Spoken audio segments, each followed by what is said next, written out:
This is the journey to OneAfrica. Hey family, this is Mika. Welcome back to SNOA, and I really appreciate you guys for stepping by.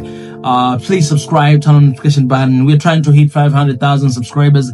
Help us out to reach that by subscribing. You can also follow us on social medias. We have an update here that actually just came 2 days ago, but also 7 hours ago. There's new information on this news, and it is about South Africa.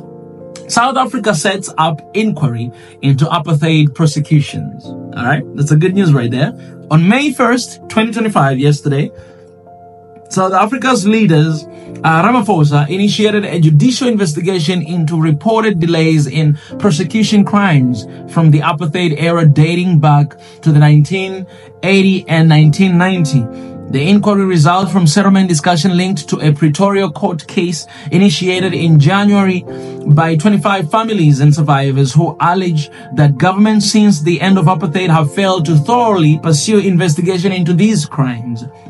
The Truth and Reconciliation Commission, established in 1996 to uncover apartheid abuses, including murder and torture, handed over hundreds of cases for prosecution, but few progressed to trial, and some alleged killers were never charged. The presidency acknowledged ongoing claims that past administration interfered to obstruct or slow down efforts to investigate and prosecute crimes from apartheid period. While Ramaphosa expressed his commitment to uncovering the full truth and resolving the issue conclusively, the commission aims to determine its attempts to obstruct justice occurred, which could help families find truth, justice, and closure after 3 decades since apartheid ended in 1994. All right, guys. First of all, this is good news, but also a little bit of bitter news, because you would expect these events of apartheid. We all know what apartheid did to South Africa. Where it is today, it is because of that, and there's still not reconciliation, basically, talking to black population and white population in South Africa. You would expect that this was supposed to be done long time ago, right? I remember last time when I was in Rwanda, I was given a data to show how those criminals of genocide that happened in Rwanda in 1994, how they were taken, they were actually taken to court, right? And there've been justice going on with those who were involved in the genocide at that time. Of course, except the Western nations, who basically they were involved as well. But they stay silent during that, and of course they caused that, Belgium in particular.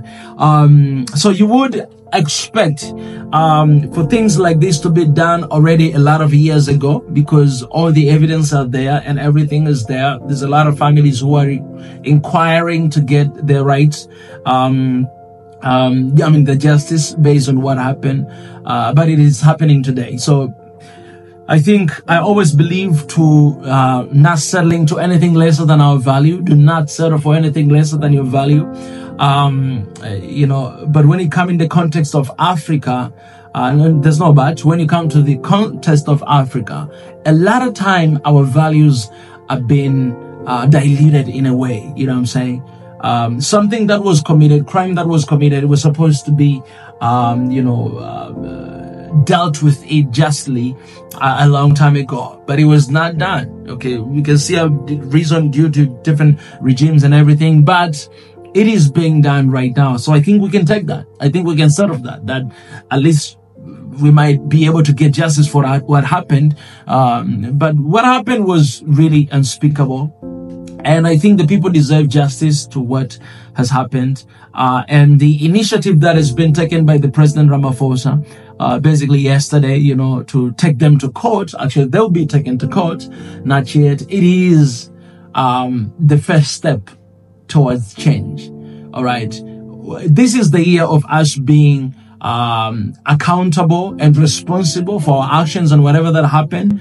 So when you see there's been some the step that have been taken to bring about justice to these events that happened in the past, I think it's the form of accountability, right? I think it's the form of responsibility, us taking charge of our own narratives and making sure that our people are getting the justice they deserve. So kudos to South Africa, by the way, for doing that. I'll be following closely to this news and just finding out how it's gonna turn out to be, you know what I'm saying? Let me talk to one of my friends to kind of like hear what he thinks about this, and specifically from South Africa, what he thinks about this, and you know, everything about that. I think it'll be very important to get insight from South Africans as well, to hear their insight. All right, check this out.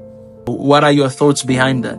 I think it's long time coming, because there's lots of families that have had an outcry and inquiries, because some families have lost family members during apartheid and their bodies have not been found. And also there's also people who died even in exile. Yeah, all those things. I think for family to get closure of what actually transpired during that time and how they lost their family members. Obviously, most of them were more political prisoners, but the old government obviously used its intelligence and all these other mechanisms to silence and even kill some of the people who were opposing apartheid. So I think for the families, it'll be fair for them to get closure, to know where their family members, where they've been buried, because there's people that disappeared, obviously. So for those families who are looking for their family members and just trying to get closure in order to say, this is where their brother or sister was buried, you know, I think it'll help. And I know sometimes some people, they'll say, let's move on and forget about this. We'll open old wounds and all that stuff. But some people, those wounds have not been healed. As much as we might feel that, let's just forget about it. Let's forget apartheid. Let's build a new country. But any injustice needs to be fixed so that it's not repeated, and other people can also feel that the new constitution is working for them and it has helped them to get closure and also find answers. So I will really support such initiative for those who still feel that, because we did have a truth and reconciliation processes before in the 90s. But then some people felt that it was done quick, and then there were a lot of things that were not answered.